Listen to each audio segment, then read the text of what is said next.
1, 2, 3, 4, 5, 6, 7, 8, 9, 10. Royal Blue Podcast Soundcheck. Monday show live.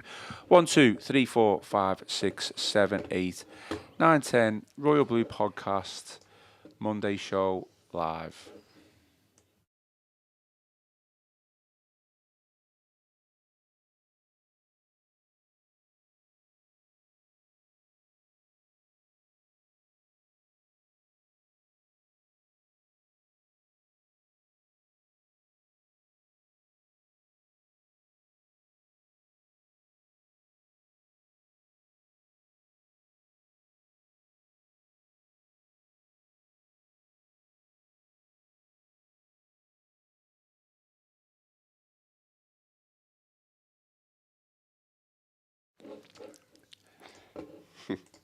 Hello and welcome to the Royal Blue Podcast. It's the Monday show. We are live and I am your host Ian Croll. Joining me in the Royal Blue studio today to talk all things Everton, to talk all things Everton's first win of 2025. We have Joe Thomas. How are things, Joe? Very good, thank you. Actually watched Match of the Day last night. Yeah, Match of the Day too. Good watch back. Still on. And they were on first as well, so I mean, incredible. I actually missed Match of the Day too. But yeah, what was it? Was Leon on? Leon Osman, or was it someone else? Leon, yeah. So. Yeah, good words said about Everton, obviously. They won, didn't they? It's just, don't matter what anyone says now, they've won. That's it. Kickstarted 2025. Fantastic. No, absolutely, yeah, and we are going to delve into that. Absolutely. We've also got Chris Beesley on the podcast, and we've got to apologise for being late. I know we are usually late, but for this time, for this reason, why we are late is because Joe was praising or commenting on Chris's fantastic tie. What did you make of it, Chris? What do you Joe repeat what he said? What it like? I don't know. He's going to do that on there. What he said it looked like. I mean, I'm worried that we're kind of like going away. A lot of people listen to this rather than watch it. So I mean, this is going to be lost on a lot of them. But it's a bit of preamble. Yeah, I mean, isn't you've got a silky aqua tie there. Looks a bit like a mermaid's tail, I think. So there you go. So if you are only listening to this, you can just try and create a picture in your head of just what's around my neck. Not a noose anymore after 2024. No. You have loosened it a bit. Well, is it made out of real mermaid or is it just silk? Yes. Is it a nod to William and I? So skillfully could nutmeg a mermaid. Wow. Yeah. I can't top that, can I? Love it. Okay, well, today's agenda, obviously it was a sparkling first half display from Everton, albeit a very nervy ending against Tottenham, but we did get the win regardless. 3 points in the bag, and we are going to delve into Sunday afternoon's win with smiles very much on our face. As always, give us a thumbs up, drop this video a like, and if you haven't already, please subscribe to the channel. Your support is greatly appreciated, and as always, we are live, so get your questions in, get your comments in, and please interact with the live stream. Initial reaction, Joe, we'll start with you. I guess, you were in on Friday's podcast. I think it was me, Paul Wheelock, and Connor, and I think I posed the question, who's going to step up? I guess we've got a bit of an answer after Sunday. A number of people stepped up. Yeah. No, it was brilliant, wasn't it? Yeah, a really impressive display. It's not just 3 points. After the game, when speaking to David Moyes, you're saying 3 points are what mattered. They just needed to get points on the board and start building a little bit of momentum. How they got there didn't matter.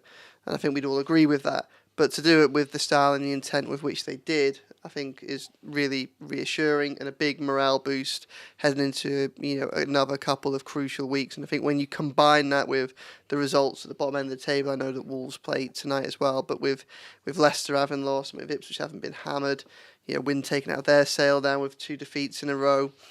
There's a lot of positives, I think, from yesterday, but the most positive was how positive Everton were. They played with intent, ambition, adventure. I tweeted when the team news came out that you looked at that team sheet, and I've been looking at this fixture for a while and looking at the 3 of Villa, Spurs and Brighton away and thinking could very easily play well in all 3 of those and come away with nothing, and the vicious cycle continues of entering February is in trouble. But when that lineup dropped yesterday, obviously we know that they had defensive problems and they were on a bad run of form, but just from the North London derby midweek, all of a sudden Dominic Solanke, Yves Bissouma and Brennan Johnson were all missing, and he just looked at that side and you thought that was a side that could be got at, and I feel like David Moyes saw that himself, saw this as a game as an opportunity and he went to try and exploit it, and that's how Everton won. I think it's night and day, really, because for all the credit that I think Sean Dyche deserves for what he did at Everton, I do think this was a classic example of the contrast between his way of thinking and others. I think he might have looked at that and had bigger opportunity. It might have been he may well have just gone, well, we'll play it safe, we'll keep it tight and see where we are with 20 minutes to go and then try and push on. I think Moyes knew that attack was probably the best form of defence there, obviously, whilst keeping it at the back. They went for it, they got their reward, they deserved it, nervy at the end, but 3-2 flattered Tottenham. No, absolutely. And you just the point that you mentioned on there, I know Wolves have still got to play Chelsea tonight, but I think I remember the last time Everton won, which was obviously Wolves. I might be wrong on this, but I'm pretty sure that the teams around us also picked up points. So this, now with the fact that Leicester lost, as you mentioned, Ipswich got a hammering, it's a double whammy for me. So positives either way, and let's obviously hope that Chelsea do the job tonight. Chris, you said in your post-match video reaction, which you can go and watch if you on YouTube if you fancy watching Joe's and Chris's post-match video reaction. You said that we've got our Everton back. Yeah. That's a bit of a bold statement, to be fair, after one game. I know it was a good performance, but no, I don't necessarily disagree with you. Yeah, definitely. That's how I felt. I think, you ask us how we are at the start of this pod each time. In many ways, probably the best I've been since about 2016 in many ways, because, like I said, there's so much hard work yet to come. David Moyes knows that, all the supporters know that, but like as Joe said, it was the manner in which it was done, and the man at the helm, as much as Joe says, the achievements of Sean Dyche over the previous 2 seasons, saving Everton, and I think we've mentioned this a lot on the pod, he'll probably be seen a lot more favourable in time when you should reflect on that when Everton can move on. But having Moyes back at the helm, somebody who knows how to get the best out of Goodison Park, somebody who's done that on many occasions in his first spell in charge, and he brought back that old magic. He said that after the Villa defeat, he's not a magician, he's obviously not, but he had the tactical nous, as Joe said, to be the architect of that victory, and the way that the team were playing, the way they were pressing. It was all bringing the best out of the crowd, out of the supporters, making them an active part of proceedings, and a fitted, if belated, performance for Goodison Park's historic final season. The hope that, as tricky as the situation is right now, okay, it's been eased after those weekend results, but the hope is that rather than just being a relegation battle again, which they shouldn't have been in, that this team is actually a bit better than that and can push on between now and the end of the season under Moyes. I mean, to the game itself, Joe, I feel like we could probably start with individual performances, and the first person I want to start with is someone who you spoke to on Friday, Jake O'Brien, who's obviously had a bit of a tough time of it in the sense that he's not getting in the team, etc. I just felt like the stars kind of aligned for him a little bit. He was obviously allowed to speak to media. You spoke to him, in person. You can read Joe's piece. Still relevance, isn't it, on the Echo website? Go back and read it if you haven't already. I felt like he was just reading some of his quotes and his comments. He was obviously really keen, really eager. That's probably being expressed to David Moyes in short space of time. And even though he was kind of, we'll get into like the tactical, what Moyes did, whether it was 3 at the back or 5 at the back, 4 at the back, whatever. But effectively at times he did play as a right back. Yep. So he was out of position. But for me, I just felt first start, should I say, fantastic. Well, yeah, I thought he acquitted himself well. I spoke to him on Friday morning. I had half an hour with him down at the training ground, and it was just really nice, to be honest. It was nice to listen to him. He was quite thoughtful, quite reflective, and very honest, and that's what you want. So often you go into, not so often actually, I think in general they've got quite a good bunch in that playing squad at Finch Farm at the minute. But over the course of your career, you have a lot of those interviews where they're just very kind of almost stilted, and you never really get any momentum up, and you can't really break through the surface level chatter. And I think it was different with Jake the other day. He was quite thoughtful and quite honest in his reflections. Look, I was at Salford in pre-season when it basically broke through that Everton were going to be able to sign him, and it felt like a really ambitious move, and it felt like a positive one. It also felt like 16, 17 million pounds at a time when Everton don't have a lot of money. You thought that he was probably going to come in. One of probably several signings over the summer that you thought would come and have a bigger impact on the first team. Clearly that wasn't the case. I think that, and I've mentioned this a number of times over recent weeks on the pod, that the deeper we go into the season, the harder it is to ignore what looks like a bit of friction in the approach between Kevin Farwell and Sean Dyche and what they wanted from this team and where they thought it would go. When you look at who was signed in the summer and what ended up happening to those players, I think O'Brien, obviously the main contender. This is a player who came in as a Republic of Ireland international. He only had a few camps there, but by the mid-season or the first few international breaks, he was out of that because he wasn't playing. Jared Branthwaite was out injured, and Dyche turned to Michael Keane instead. And Michael Keane did pretty well. He was unfortunate to drop out, but there couldn't be anything more illustrative of the disconnect than going away to Leicester City and James Tarkowski was injured, Michael Keane was injured, Jared Branthwaite was injured, and O'Brien still didn't get a game. Dyche played an injured Michael Keane. He had a dead leg, and a James Tarkowski who was muddling through his week of training at that time ahead of O'Brien.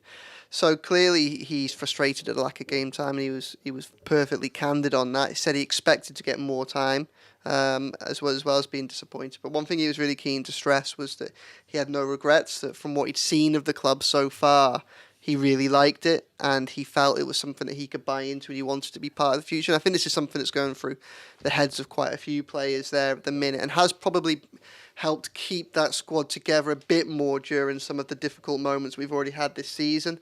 I think for a long time now in that group, and probably the same for supporters, there's been almost a sense of this season has been something to be endured rather than enjoyed. But if you can come through it and be part of Everton in the summer and going forward, that's when you can reap the rewards. And I think O'Brien is probably someone that is hoping to be part of that. So he was clear he had no regrets, but he was desperate to force his way into the team.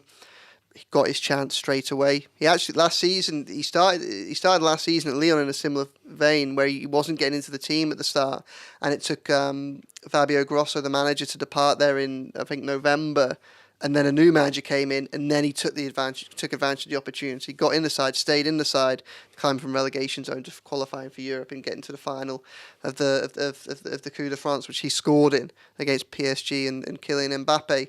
So basically, he was saying he wants to do the same. And what are we, 2 games into the Moyes regime? He came on late on against Aston Villa, and he's just had his first Premier League start, and he was good, he was competent, and I think it was really good to see. I asked David Moyes about it at the end of the game, and he was saying, this is a small group of players, and you have all been watching them all season. There aren't many surprises within this group, but O'Brien is one of the few people that I can turn to, that nobody is an unknown entity for everybody else. And I think he used that to his advantage on Sunday. Some airy parallels there from his season with Lyon last season. So yeah, it's interesting, isn't it? We're on about that FA Cup win as well. Right. You didn't even realise? Yeah, no, his FA Cup prediction. Yeah, fair enough. I've been saying they're going to win the FA Cup all year, and you never know. It's still on.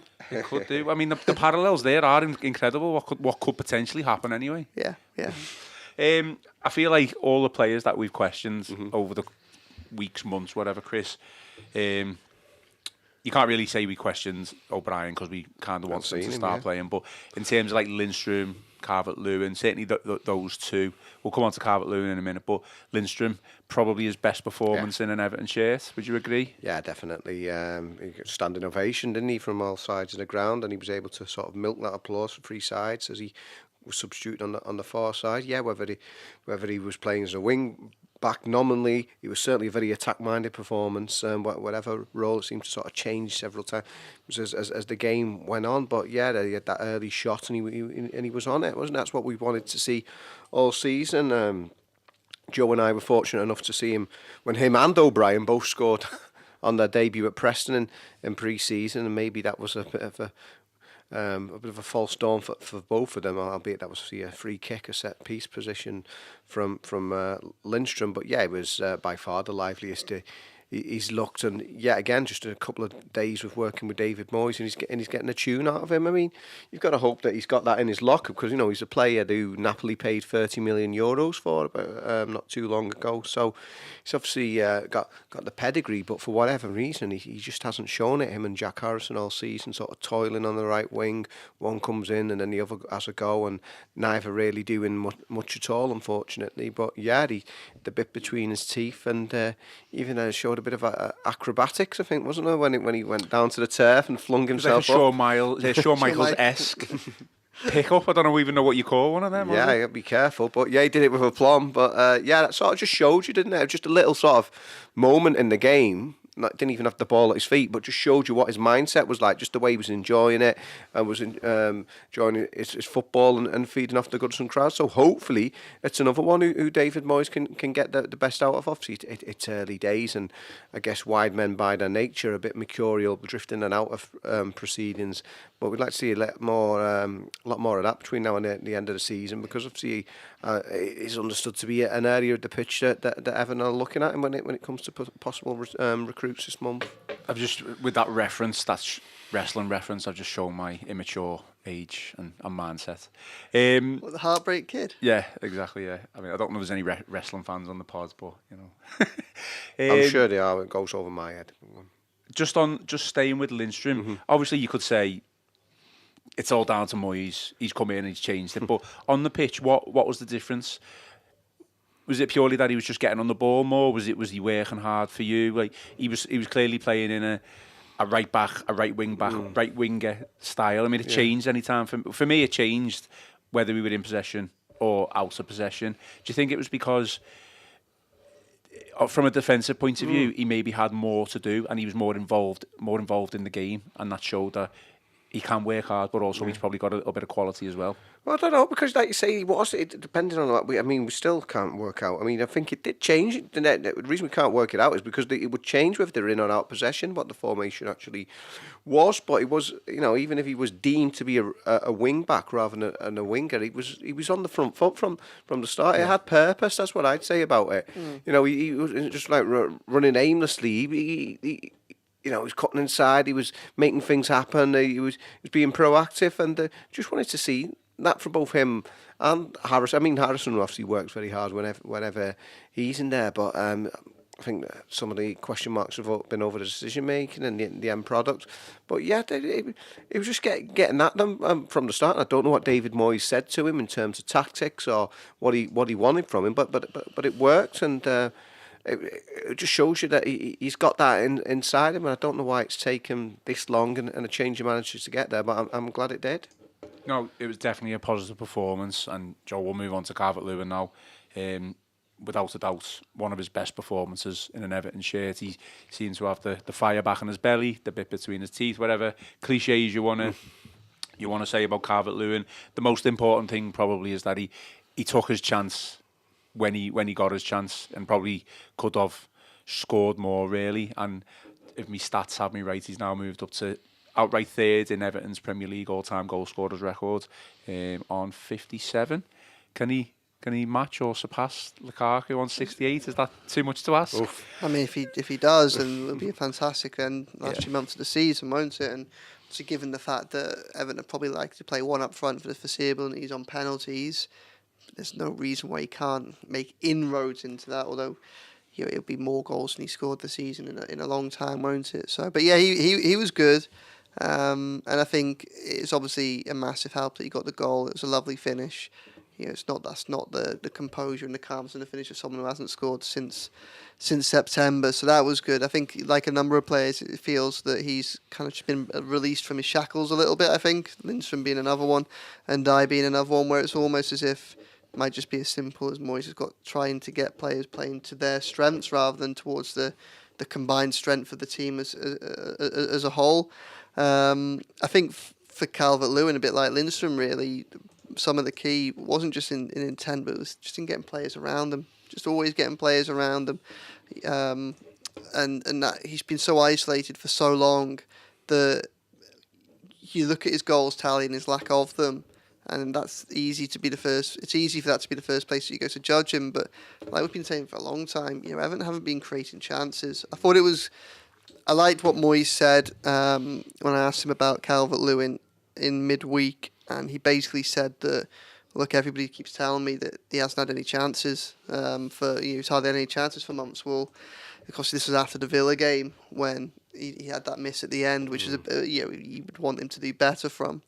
And Moyes' response essentially boiled down to, well, look, if he hasn't had any chances for months on end, then you can forgive him for being a little bit rusty when they do come. And I think the big question mark for everyone, including Moyes and Calvert-Lewin, was what would happen when those chances would consistently start to come his way, because at that point you can't give him the benefit of the doubt anymore. And okay, he probably could have got at least one more yesterday, but he got that goal. It was crucial to setting the tone for the match. It rewarded Everton for a positive start, and it gave them something to build on.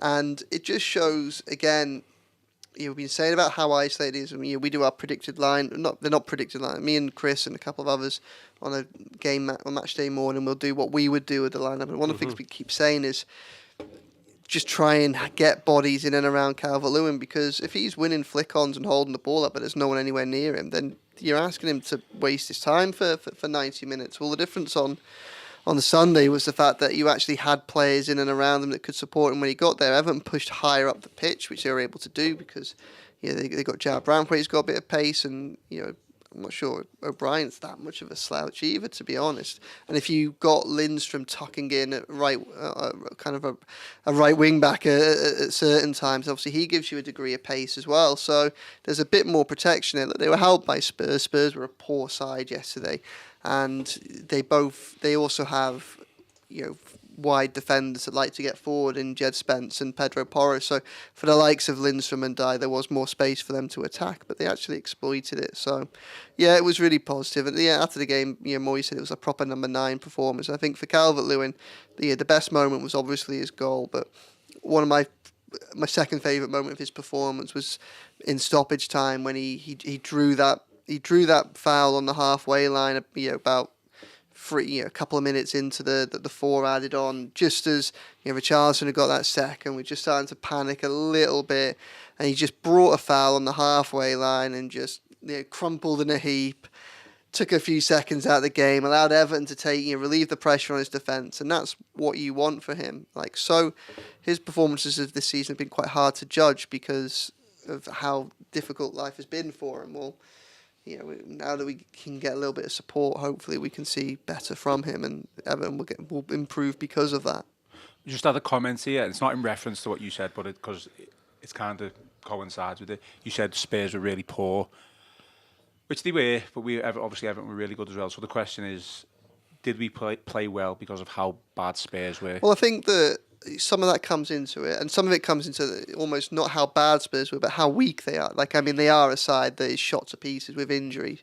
So they're confident. Having low on confidence is one thing, but when you look at the 11 they're putting out compared to what they could have, I think Ange Postecoglou said he only had 11 fit players to choose from yesterday. And still, Richarlison on the bench now, didn't he? Well, he did, but obviously, Richarlison to them is different to Richarlison to us, isn't he? So I think there are two things, but I think that for me, the big thing, I kind of started this podcast by saying, was because of the Spurs side that was put out, it felt like there was an opportunity there if you exploit it. And a way to exploit it wasn't to concede possession, let them get comfortable in the game. And even with the paucity of options they might have in comparison to normal, there's still a lot of attacking quality in there. James Maddison, Son, and a few others as well. So it was one of those games where I'd almost contrast it a little bit to the Southampton away when Everton lost there back in the autumn.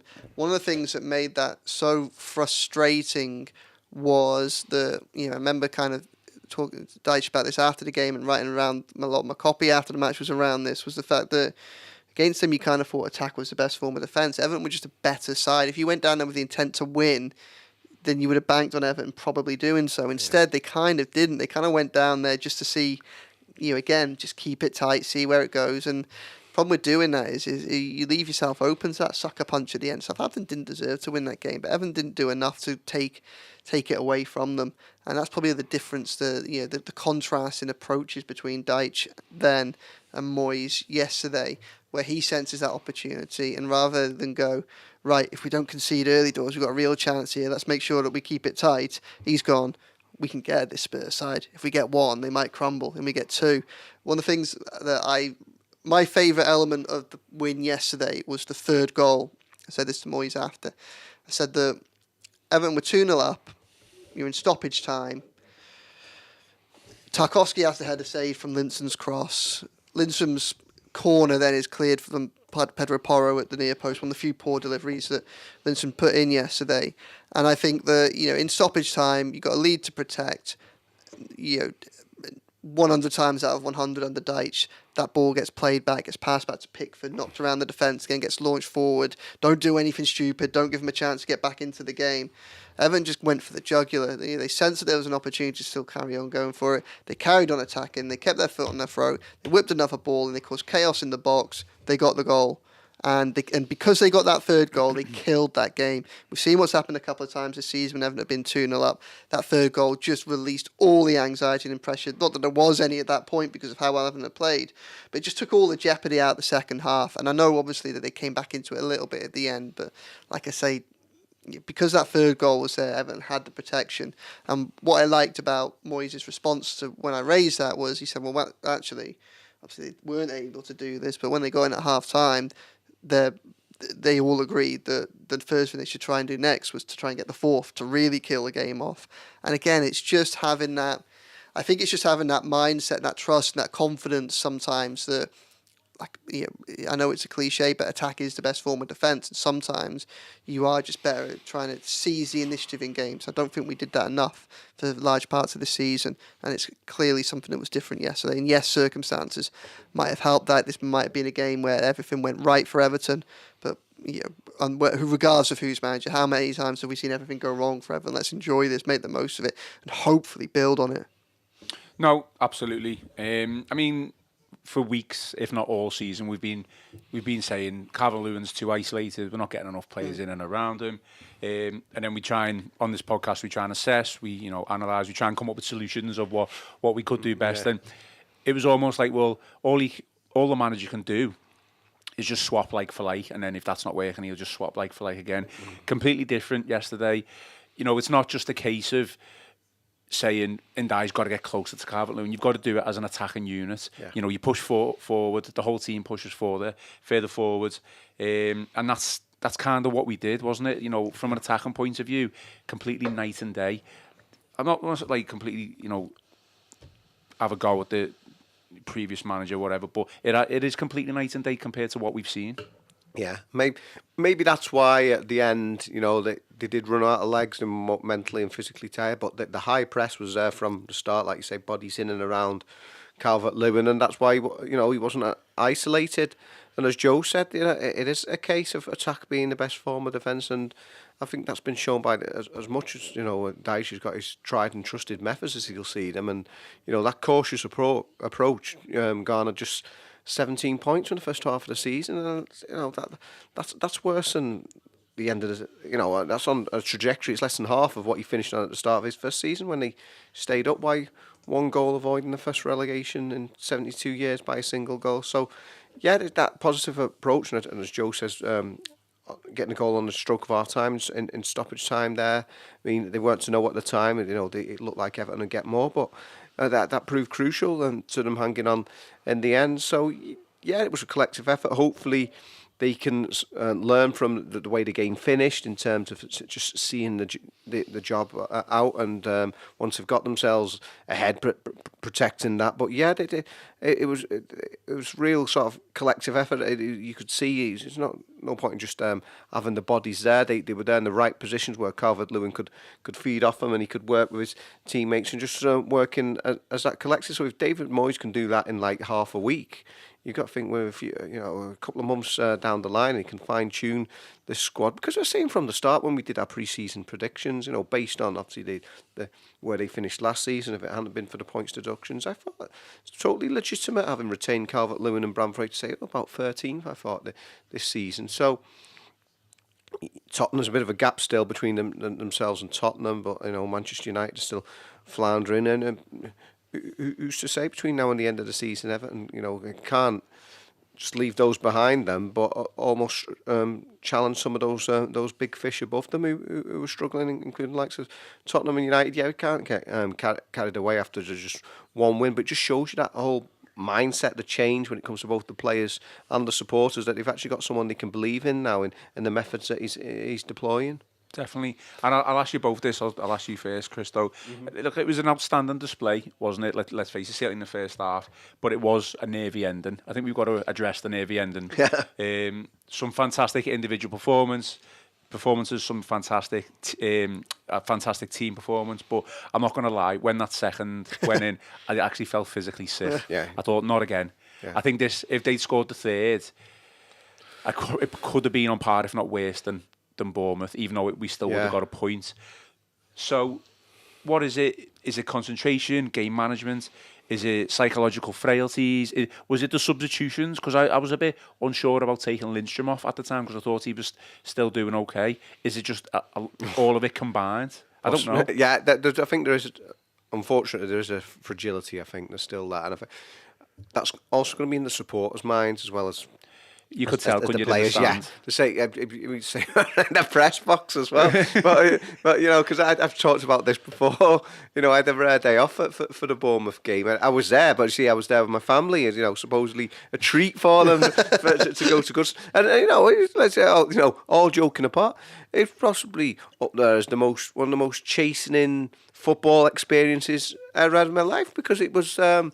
They were really good. It was in many ways one of their best displays of the season for over 80 minutes, and just the way it all disintegrated at the end. So it's only natural that you're gonna think that when Richarlison slides in at the back post there, and there's still 2.5 minutes left to play. I mean, you've got even going back to, was it the Newcastle United game when Everton under Carlo were 2-0 up in stoppage time, and they drew that 2-2. We've seen it before. Unfortunately we have seen it before. So there is going to be those mental fragilities in there. Terms, I said maybe again it's because they tried so hard earlier on. They were shot a bit. They were a bit sort of dead on their feet by that point. As Joe mentioned, it was a great piece by Calvert-Lewin just to break that up when the ball went up there. But I think what you're also talking about, the substitutions, similar to the Bournemouth game, if I recall correctly, with Iliman Ndiaye going off, because we've not talked about Ndiaye yet, and that goal,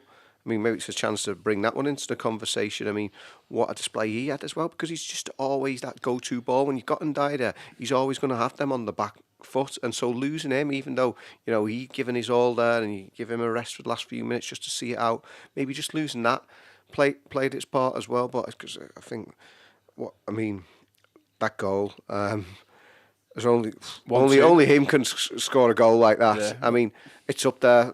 Some of the great Goodison goals that I've seen all over the years, and befitting of the final season at the Grand Old Lady. I mean, you could even tell by Jamie Carragher's reaction on the if you watch it back on the TV commentary. I mean, obviously he was a boy of blue, but now very much a red, and just the way Carragher just goes, oh, when the Diagus goes through, it was just incredible, really, just sort of breathtaking. I've done Michael Ball's column with him today. He's saying that all the kids around him, they couldn't believe what they were seeing. Really, they were made up, but they were just taken aback by just the breathtaking way he goes one way and goes the other. Incredible. And it was the 1-2 pass with Idrissa Gueye, wasn't it? Yeah, two really clever balls by Idrissa Gueye, to be fair, for both goals, for Calvert-Lewin as well, to play in, for a real sort of measured pass. So, I mean, it's been something, as much as you give Idrissa Gueye credit for breaking up play and putting out fires, shows maybe he did learn a bit from having Lionel Messi and Neymar alongside him. Yeah. Bold there, Chris. Yeah. Bold. Just sticking with the nervy ending. It's not the first time it's happened, and I'm sure it won't be the last. Hopefully, it's no It's no ending like at Bournemouth, and let's face it, Everton got over the line, they got the points, but how do we get over it? Is it just a case of... Well, it's confidence, yeah, isn't it? but over time, it's not going to happen overnight. Well, it's confidence, it's squad depth. Yeah. So... And making the right subs, though, as well. You don't want making the right subs as well. I actually thought... Yeah, not sure, I hadn't heard a lot of him, but Mikey Moore came on for Spurs, and he was a real threat down their left and Everton's right once he came on. He that put I think across that was in, didn't he, for a shot? Yeah, I think that was a kind of a big part of it as well.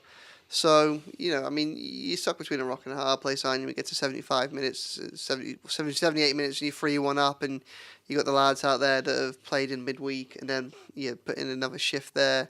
You've got to be able to trust the likes of, you know, Ashley Young and Nathan Patterson to come on. And in fairness, I thought Ashley Young was quite savvy when he did come on. Obviously, didn't come on in defence. He played just in front of it. He just showed a little bit of experience to win a few throw-ins down in the Tottenham half and win a few free kicks and just wind people up and that. So, you know, obviously we know it can happen. We know it has happened. Hopefully, as Everton hopefully get stronger, then so too does the confidence and so too does the belief, and things like that, you know, don't happen. But I think it's more than anything, it's probably squad depth, isn't it? It's just frustrating in the sense that obviously you guys do your post-match videos for the YouTube channel, and usually I don't schedule myself in to do a video, but when we were like 3-0 up, certainly coasting in the second half, I thought, you know what, I'm gonna do a video here. I'm gonna take advantage of Everton winning 3-0, and then when it got to like 3-2, like, my head didn't fall off, but I thought I don't think I'm going to be able to like speak or like fully. Yeah, well, grasp. imagine you got 1,200 words to file by 20 minutes after the final whistle, and you got 1,000 of them written on the basis that Everton were winning. That's why I commend. And all of a sudden you're in the night, and then Richarlison scores in the 91st minute. That's why I commend. John's feeling worse than me. I decided to have a pint instead. That was the easiest option at the time. I was still delighted that we won and made up and stuff like that, but I thought I was a bit gutted that we conceded the 2. But like you say, I think winning matches over time will build confidence, and hopefully it'll, you know, see Everton over the line when maybe we do concede and we just need to tighten up that little bit more. You're obviously talking about Ndiaye. Yeah. Let's speak about him. Your man of the match. Yeah. Yeah. Let's just have a look. I put a poll out on the YouTube page, and 44% of the Royal Blue YouTube audience said Ndiaye was man of the match. Yes, Lindstrom was 35%, and Dominic Calvert-Lewin came in third on 19%. So yeah, I mean, I guess it's just a case of Ndiaye being that little bit closer to Calvert-Lewin to be able to play off him, a little bit closer to the two holding midfielders who probably pushed up a little bit furthermore. I think he's still, it's because of the type of player that he is, he probably drifts out of games maybe every now and again, but certainly his work rate and his quality obviously is there for all to see.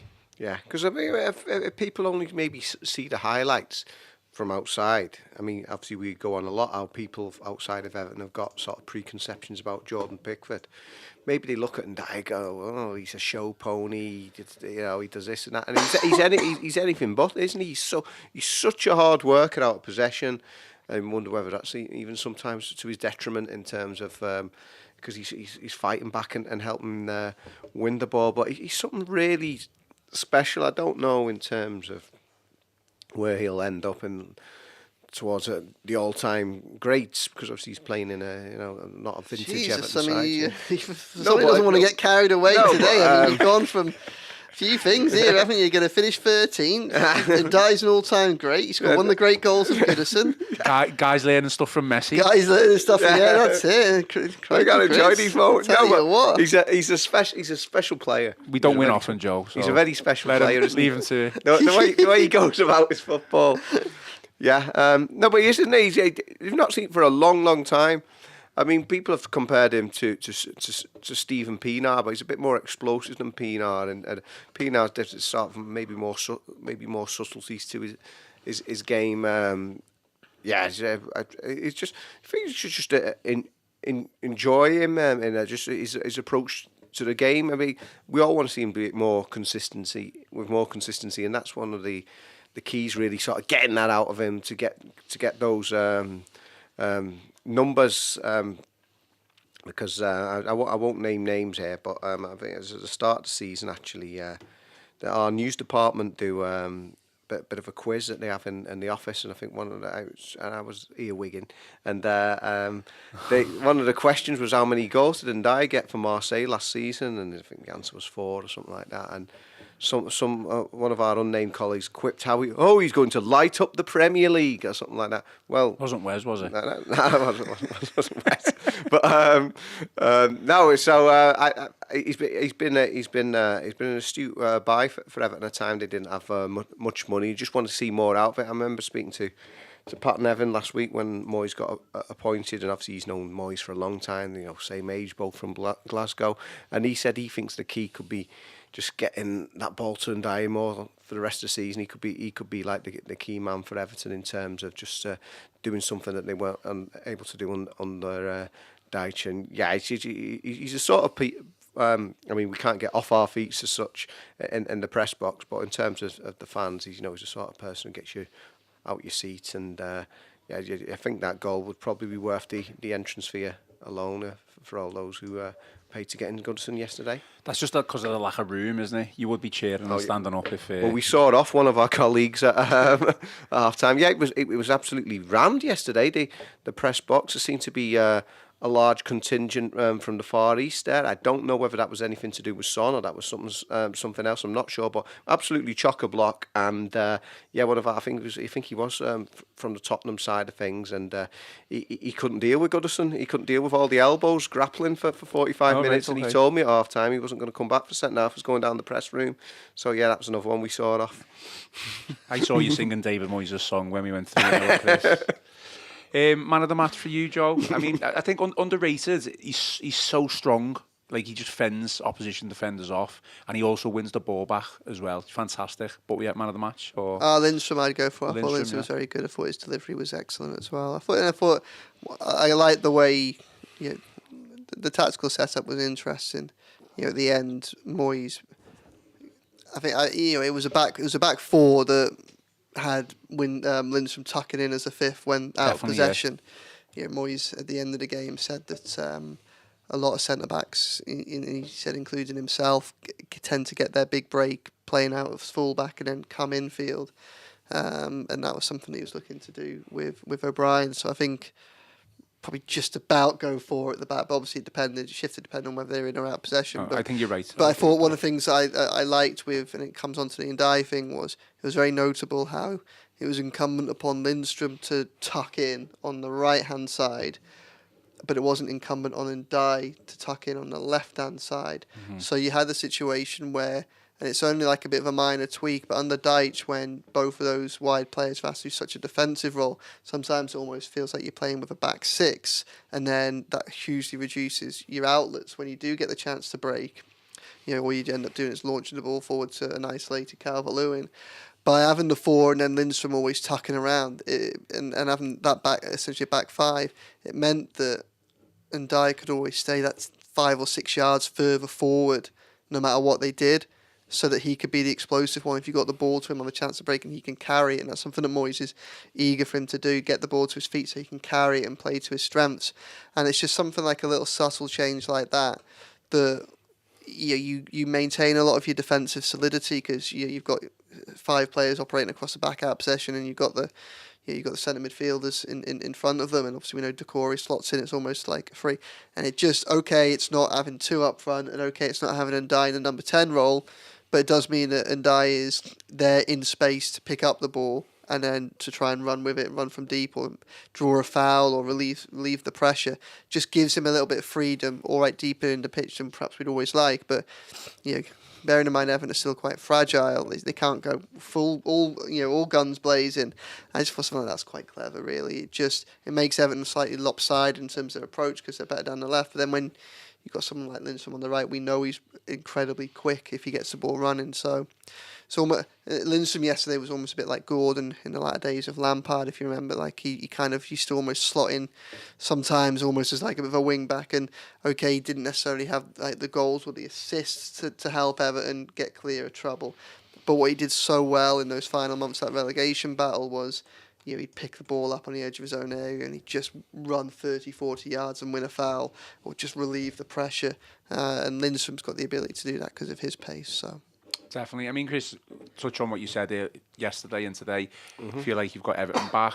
It did feel very much old school Everton, certainly under Moyes, which would make sense because obviously he's back managing. It was just more of a neat passages of play, nice 1-2s, pressing as a unit.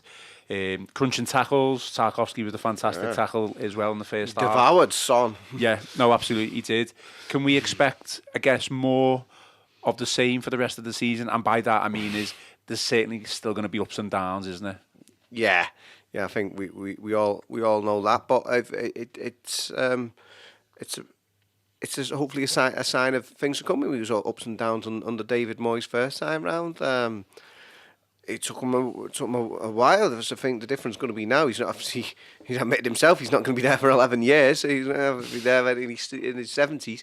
And although he had they finished 7th in his first full season, should have probably finished a bit higher, tailed off at the end, and then he's still at the 17th the year after that before they got to 4th. So it was very much ups and downs. But he said himself he's a different Everton, he's a different manager now. But hopefully we can get the best of both worlds, in that he knows what Everton and Evertonians want. But he's got that extra nous, that extra experience now. As Joe said, very clever sort of tactics. Well, I think the problem is big problem under Dykes as well, being sort of too defensive minded. There's just no sort of spontaneity at all, and it was just everyone knew what they were going to get with Everton. I mean, so we would have set pieces, etc. But in terms of their actual overall play, very static. It was a lot more dynamic this time round, and who would have known? I mean, he's not going to spring any surprises now. He's done it once, but that they were going to have this 4/5 at the back, which would alternate, or you'd have Lindstrom nominally as a wing back, but actually in a very attacking role. He, in the space of half a week, he's managed to sort of do several sort of surprises in there, tactical tweaks that Dykes hasn't really attempted all season. The only thing you'd probably get is if we're chasing a game, but bring Beto on as a second striker, or Broyer in recent times. So, yeah, hopefully he shows that tactical flexibility and with his approach, because I often thought that at West Ham United in recent times, he really didn't get the sort of appreciation he should have got there for all that he did. It was also, we should be playing, we're the academy of football, we should be playing this supposed way, which I thought was absolutely rubbish, given that the way he led them to their first major trophy in over 40 years and the most consistent league finishes in their history. So he's back where he's appreciated now, and yet it won't be all bouquets between now and the end of the season. But if that's the approach that he's going to bring, he knows what to get the best out the Goodison crowd, and they'll appreciate that, whether it was in like the good times or the tougher moments. Just on that, because I found it really interesting in how there's a big thing now on how managers approach the game, and in light of what you've said, but also in light of Manchester United manager Ruben Amorim's comments after the game that they got beaten, he said, I'm not going to change the way I see the game, which effectively means I'm not going to change my approach, I'm not going to change my formation, I'm going to effectively, I think we described it as that being stubborn. Taking into account Postecoglou's approach as well, what do you prefer as your manager? Do you prefer a manager who sticks to his guns, sticks to his beliefs no matter what, or do you prefer a pragmatist who kind of adopts a bit of a flexible approach, i.e. probably David Moyes?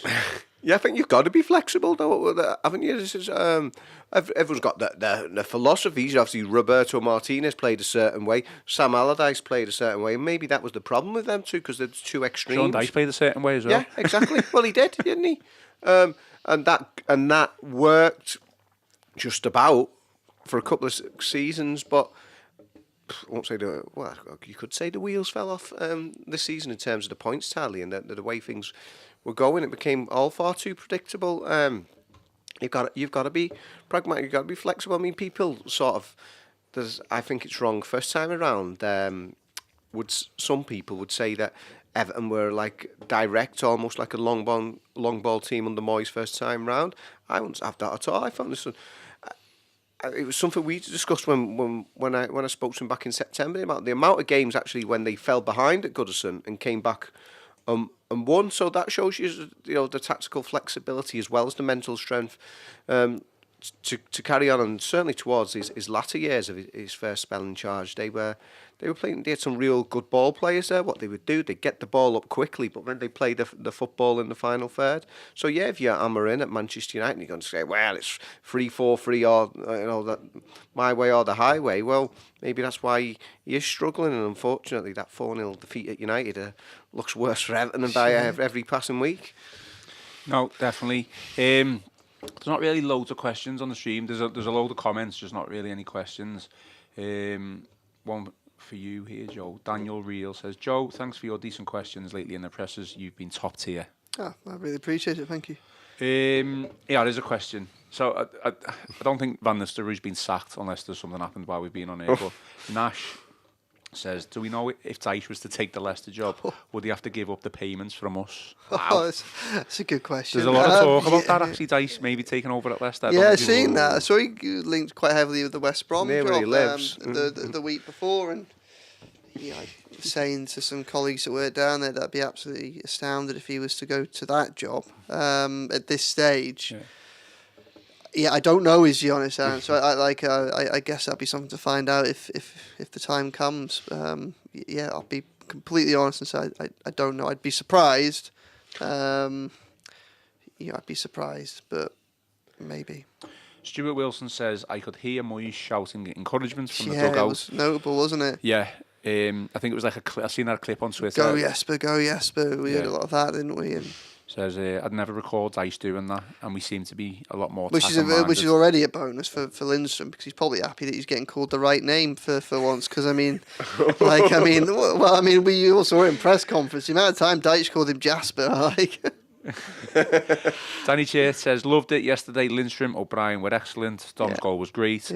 I'll tell you what, but love to see Richarlison back in a blue shirt. A lot of love for Richarlison over the weekend. Yeah, understandably. Well, he's clearly got a lot of love for Everton, hasn't he? He clearly does. So, yeah, it was really interesting them scenes at the end, weren't they?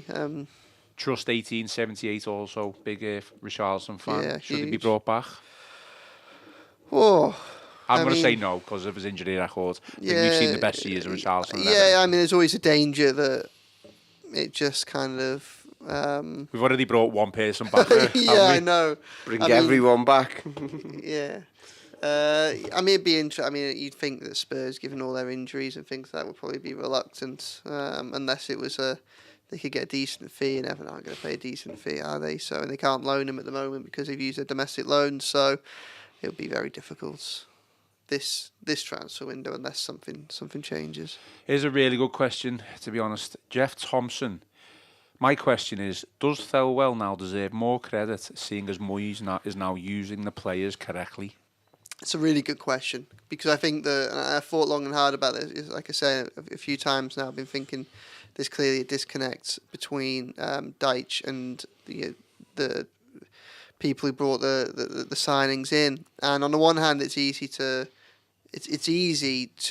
put a lot of the criticism on Dyche for that, and perhaps not wanting to use the players as they were perhaps intended to be brought. But I think that you have to share it, really, because on the flip side, if you're Sean Dyche, well, it's no secret how Sean Dyche approaches setting up for Premier League games. There's no secret as what he wants from his players. It's very clear that he is someone that wants work rate and Premier League experience, and he wants to be pragmatic to do the job now, and that obviously served him well for 2 years at Everton. It's only the last few months that things have got as bad as they did. So the question really, is it can go both ways, because who's in the wrong? Is it the person that's signing off players that aren't suited to the manager, or the manager for not playing players that aren't suited to his tactics? And I think you can go either way on that respect. Yeah, that's a good question. I think that when it comes to trying to judge both Thelwell and Dyche, it's difficult because it's been so chaotic at that club for so long that really any answer starts with the caveat of they were working in an absolute mess of an environment, and any answer has to start with, within that mess of environment, Everton is still a Premier League club, and they might have pushed it close at times, and it certainly hasn't always been pretty, but ultimately, at the end of the day, Everton are still in the top flight, and they have played a role in stewarding Everton into this position. So, it really is an interesting one. And difficult, because both obviously were operating with their hands tied behind their back. But yeah, I think that this is probably the period now where if you are the Freakin group and you haven't yet made a decision on Farewell, this will be the time when you're kind of assessing all the evidence, won't it? Because if a new manager comes in and all of a sudden these players start doing really well, then obviously that it adds strings to his bow, doesn't it? Flip side, clearly Everton have to reach an agreement with Chelsea to send Armando Broja back, despite the fact he's been injured for 12 weeks now. My only reading of that can be that there isn't a break clause if he got another serious injury. Now, it took a considerable amount of effort to get that deal over the line, and Everton got elements of that deal which were really in their favour. Obviously, the opportunity to buy him if he proved himself, albeit for a big fee, and also not having to pay him until he was fit, which again was a really good move. Flip side, there's always a danger that a player who's been injury prone for so long picks up another injury. I don't quite know the full ins and outs of how these things work, but if Everton can't just send him back because if he's out for 10 to 12 weeks now, if we've got 5 months of the season left and he's out probably for 3 of them, you'd like to think that you'd just actually be able to send him back, wouldn't you? Yeah, they just want compensation, don't they? Yeah. The Blues have said Thelwell has been tasked with finding players to play in the hardest league in the world for one of the worst teams with a, That's all fair. quote, IOU to offer. No other Yeah. director of football has these parameters. All fair. Yeah. And I think that I wrote, sorry to jump in, but I wrote my Royal Blue column, and it was the morning of the game in Ipswich when they won 2-0. And one of the points I made is something that I still think stands quite well, and perhaps this is this is a real positive when you look at Farewell. Or if Everton were to stay in the Premier League, which obviously we hope they do, and I think we probably expect them to do, for all the transition that we're going to have over the course of the summer, because we have, I think, 13 senior players who are out of contract. When you look at the core group of players that are going to remain, they actually have the foundation there for quite a young, exciting team, and I think Farewell deserves credit for that. It's almost like he's been planning for the next stage ahead. And the question is, has he taken it for granted that Everton would get to the new stadium in the Premier League, and that's where the plan is. Because when you look at that group, obviously, Pickford's a little bit older, but they'll have Pickford and they'll have Tarkowski, so they're 2 of the older players. But unless he gets sold, they'll have Brantwaite, they'll have O'Brien, they'll have Patterson, they'll have James Garner, they'll have Ndai, they've got the chance to have Lindstrom. Chimiti is showing positive glimpses when he's been around. They got Tim Robenham.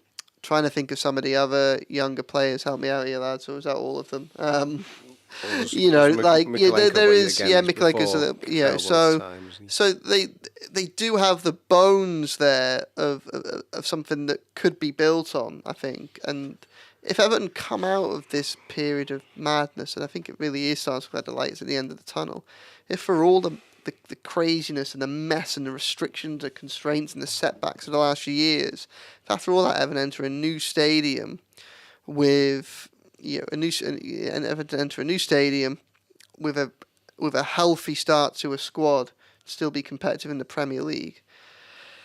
They've done really well, and the people who've been involved in that will deserve credit for it. Did you want to comment on that, Chris? What I was saying is when Joe was saying about in terms of getting people.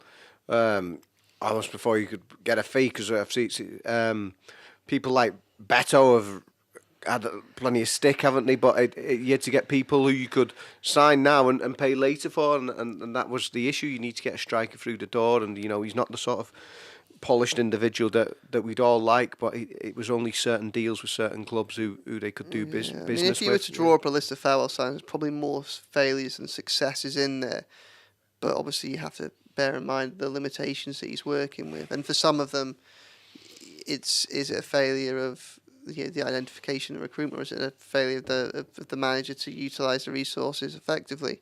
And when I look at someone like, say, a really good example for me is Arnaud Danjuma last season. I thought that was a really good deal to get him on loan. Good player, Premier League experience, Champions League pedigree, scored goals at big games in the latter stage of the Champions League, came in a position where Everton didn't have much strength. I really think he's someone that Deitch could have used more effectively, and for me that was probably on Deitch rather than the recruitment team, because I think he could have been a good player for Everton last season. So The question then is, if that was the case, and it was as I read it, should they then learn from that last summer and not make the same mistakes? And you could maybe argue that with, say, someone like a Lindstrom or a Dye, they weren't a Dyche player, but now Dyche is no longer there. Evan obviously had the luxury of having a new manager that can turn to them, and it may well work. So well, it's the same for like Beto, just as an example. You use from there, but under Moyes, you never know. He could flourish if he's given the chance. I know we all consider Calvert-Lewin the best striker at the club, etc. And I guess if he carries on, turning out performances like that, he probably will stay in the starting lineup. But you just never know, do you? I mean, obviously that's just speculation. We had someone was agreeing with you here, Chris, I think, with regards to the approaching managers. Peter Collins says, "Show me a manager set in his ways, and I'll show you a loser." So, interesting one. I think I'm on your side, to be honest with. I like me manager to have a flexible approach. Got to be. I mean, again, in defence of Dyche, you say he didn't have a huge amount of options available to him. He's a small squad and quite a limited one. But, I mean, as we've seen on Sunday, we'll hopefully see going forward, there probably were options to be a little bit more flexible than he was when the time suited. Yeah, especially now we're in the 5 substitute era. I mean, rightly or wrongly, and I didn't like it when it came in because I think it favours the big clubs with the deeper resources and the greater strength and depth. But it is what it is. It exists now as it's an element of the game. I think we're harping back to that Bournemouth game early in the season. And that was the changes they were able to make and being proactive within games, changing not just your tactic at the start of the game, but within a game. And you've got to do that. It's, you can change half your outfield in any one given fixture. So you think you've got to be tactically flexible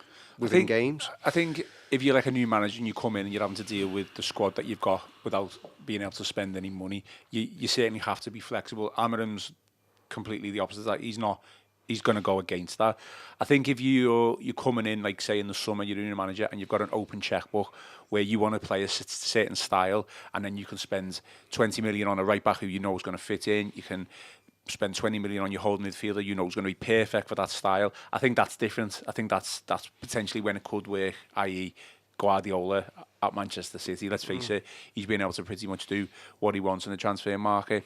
But when you're a club who's struggling and you haven't got an open checkbook, or you're restricted by PSR or whatever, you do have to be flexible. You have to play to the tune of what your players are. And I think David Moyes is the perfect manager for that, and perfect manager for us certainly right now. And what's happened at Man United shows the folly of bringing in managers that aren't suited to the players in your squad midway through the season when there's not much you can do about it, because there's no secret as to the style of play that Ruben Amorim favours. And it's pretty obvious that Manchester United don't have a squad that's easily adaptable to those tactics. If you bring him in a summer when he can have a whole summer working on tactics and in the transfer market to reshape the squad, that's fair enough. But halfway through a season, it's very difficult, and that's why you're seeing the kind of friction, the challenges that they're having now.